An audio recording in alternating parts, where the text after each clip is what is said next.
নীল ও মেঘের বিয়ের দিনে মেঘকে বিষ খাইয়ে মেরে ফেলল ময়ূরী। হ্যাঁ বন্ধুরা, ইচ্ছেপুতুল সিরিয়ালে আগামী পর্বগুলোতে তোমরা এরকমটাই দেখতে পাবে। পুরো গল্পটা জানতে হলে প্লিজ লাইক দিয়ে সঙ্গে থেকো। নীলের ঠাকুমার কথা রাখতেই মেঘের মা বাবা নীলের সাথে বিয়ে দিতে রাজি হয়ে যায়, কিন্তু নীলের ঠাকুমা শর্ত রাখে যে মেঘ বা নীল কেউ জানতে পারবে না যে তাদের দুজনেরই আবার বিয়ে হচ্ছে। তখন মেঘের মা বাবা রাজি হয়ে যায়। এরপরে মেঘের বিয়ের জন্য আয়োজন শুরু হয়ে যায়। এদিকে নীলেরও বিয়ে। মেঘ নীলের সাথে কথা হয়, কিন্তু তারা দুজনে জানতে পারে না যে তাদেরই বিয়েটা হচ্ছে। এদিকে ময়ূরী ভাবে যে মেঘের কার সাথে বিয়ে হচ্ছে। ময়ূরী তো সেই ছেলেকে একবারও চোখে দেখেনি। সে ভাবে যে তাকে খুঁজে বার করতে হবে যে মেঘের কার সাথে বিয়ে হচ্ছে। এদিকে মেঘের মা বাপি দুজনে আলোচনা করছে বিয়ের ব্যাপারে, যে নীলের সাথে মেঘের বিয়েটা দিয়ে তারা ঠিক করছে তো নীল আবার আগের মতো মেঘকে সন্দেহ করবে না তো। এই সব শুনে ময়ূরী বুঝতে পেরে যায় যে নীলের সাথেই মেঘের বিয়েটা হচ্ছে। তখনই ময়ূরী মনে মনে ভাবে যে এই বিয়েটা সে হতে দেবে না।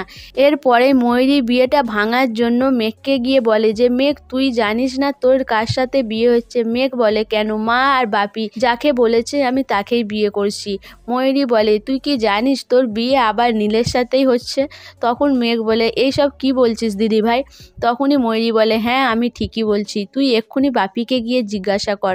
মেঘ তখন তার বাপিকে জিজ্ঞাসা করে। মেঘের বাপি বলে যে মেঘ, তুই এতদিন আমার কথা শুনেই চলে এসেছিস, আর আজকে আমাকে আর একবার ভরসা কর। আমি জানি তুই নীলকে বিয়ে করতে চাস না, কিন্তু আমি এটাও জানি যে তুই নীলকে এখনো মনে মনে ভালোবাসিস। আমি নীলের ঠাকুমার কথা ফেলতে পারিনি। তিনি বলেছিল যে নীল এখনো তোকে ভালোবাসে, আর আমিও সেটা মানি। সেই জন্যই আমি তোদের এই বিয়েটা দিচ্ছি। মেঘ তার বাপির কথা ফেলতে পারে না। মেঘ বলে, আমি আগেরবারেও তোমার কথা ফেলতে পারিনি বাপি, আর এবারেও ফেলতে পারবো না। ময়ূরী এই কথাটা শুনেই রেগে যায়। ময়ূরী বলে, এই বিয়েটা আমাকে আটকাতেই হবে।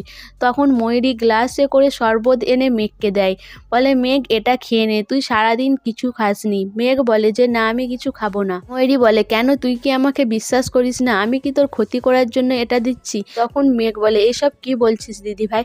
তখন মেঘ ওই গ্লাসের শরবতটা খেয়ে নেয়। খেয়ে নেওয়ার পরেই মেঘ অসুস্থ হয়ে পড়ে। মেঘ ওখানেই শুয়ে পড়ে। এদিকে ময়ূরী মনে মনে ভাবে, বলে, তুই কি ভেবেছিলিস মেঘ, আমি তোকে নীলের সাথে বিয়ে করে সংসার করতে দেব?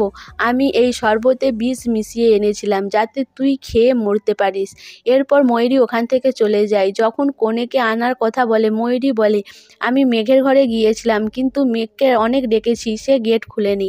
এরপরে বাড়ির সবাই এসে মেঘকে ডাকে। মেঘের সাড়া না পেয়ে দরজা ঠেলা দিতেই খুলে যায়।